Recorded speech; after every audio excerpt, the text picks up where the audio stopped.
Why are we stopping at a fruit stand in the middle of nowhere? Because it's Thorp Fruit Stand, and upstairs from the fruit and produce are these kinds of things. Red Wing Tampico, a case full of geodes, an 1890s Dalton's jug back before it was Royal Dalton, needs an oak spigot. I just sold my Budweiser Clydesdale lamp at Lander Street Vintage in Seattle for about half the price on this one. Oh yes, this Parisian-style cocktail shaker from the 50s, but you've got to have the stopper or they're just not worth anything. I just got this same Blendo glass set at a sale for $25. Fun kitchenware. I like this piece, although it's later than you think. That magenta top tells you this is from the early 80s when the 50s revival was in 1960s Mexican serape here. I like the colors very much. Reminds me of one we had when I was a kid, and this is about the right price. The fruit business has changed a lot since 1947 when this place was founded, and this area didn't need to be used for packing and shipping anymore, so it was turned over into an antique mall, and it's ended up being the last survivor in the area. The Ellensburg antique malls have all closed, and so this is the place. In fact, this is only one of two antique malls like this in the world. The other one is in Sela, about 50 miles away. Durkin's was such a well-known store in Spokane that these jugs sell pretty high. Early crockery, 1910s. Look at the price on that one.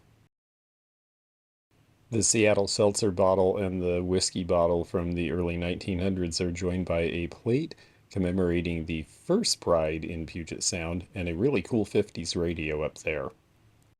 Tins, old coffee tins, old spice tins, anything with the graphics of a company on it.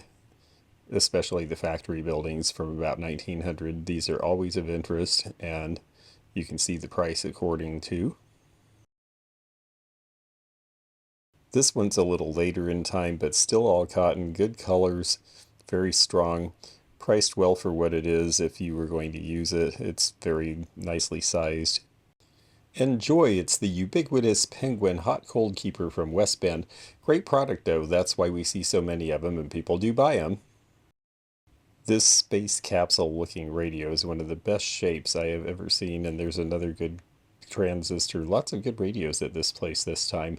It's interesting how things come in streaks at certain antique malls. That's why it's worth going back to see what they have. Look at those Art Deco candlesticks too. Great design.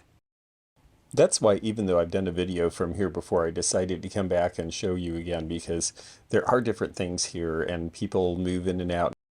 It's just so great to see a place that is reliably good like this has been over the years, both for picking and for collectors.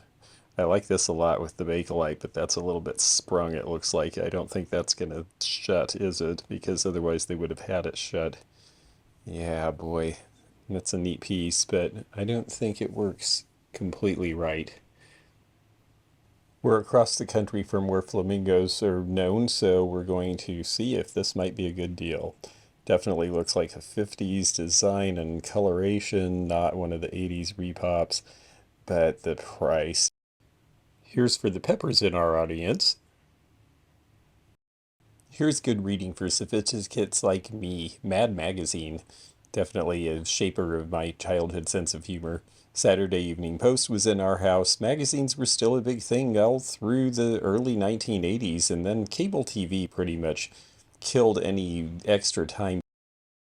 Neat late 40s camels display with the wire in the round and arch shapes. Yeah, that's really neat. It's priced accordingly, but I can see why they want that price. Useful for them in the meantime. Ah, yes, the Tacoma Tides. Boy, they didn't last long. Only 1 year in the minor league soccer league in the 1970s, so that's a scarce thing. And Rheingold beer, that's a New York brand. Surprising to see that instead of Rainier or Olympia. But these really cool Art Deco smoking stands are great. I like these. Some very nice, very prized and well taken care of child sewing machines. Singer started doing the sew handies around 1910, and it was great at getting girls as young as 4 to start learning how to sew, which of course was a mixed bag back then before child labor laws were strengthened. The McCoy piece is next to a cool Weller with the 5 little bud bases. The McCoy has the 3 trumpets. This hand-painted Weilware teapot from the 1940s comes from Max Weil Studios in Los Angeles. Very sweet and very much of its era, and priced well. They really haven't budged in price in a long time.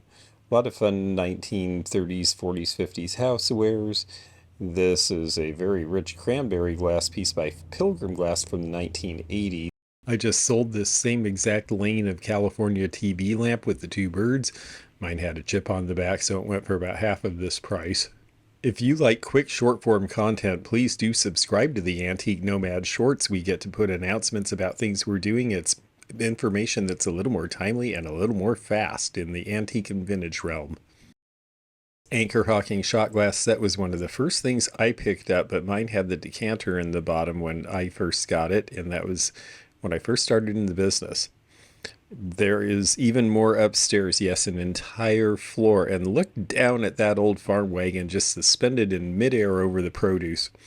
Please also leave a comment and tell us what you think of these little videos and what kinds of things you'd like to see when we're in a place like this where we only have a few minutes, a place we stop regularly and just saw recently, but are scouring for the new stuff. Someone recently asked me if anyone uses these old coin counters, and yes, we use them after estate sales, especially these ones that do all the different denominations. Very handy to be able to count them speedily and rack them up speedily up on the top. Decent price on that. People who have driven this far to get here are willing to walk up the stairs. It always amazes me. Cool speakers that are made into tables, and this is a great steamer trunk in good shape, and it doesn't even smell bad. The green upholstery is cool. They do let new and old in here, so you'll see some Western clothing that's vintage and non, some neon that's vintage and non, and other signs. But the bicycles here are all vintage for sure. And so is this pony that would have sat outside some sort of a grocery store. When I was a kid, I always wanted to ride that thing before we went in. What a cheap deal. I know it needs a little refinishing, but look how inexpensive that is. 1930s furniture, just bargain prices on this stuff at this point. We're still in the Mountain West here, and the designs and decor here definitely reflect that. And here at the same time, you have mid-century modern and a modernist cabinet, including a great Sasha Brastoff Alaska line vase done by Matthew Adams after he left Sasha Brastoff and basically stole his designs. Of course, he made all those designs, so who stole from whom? There's always that argument.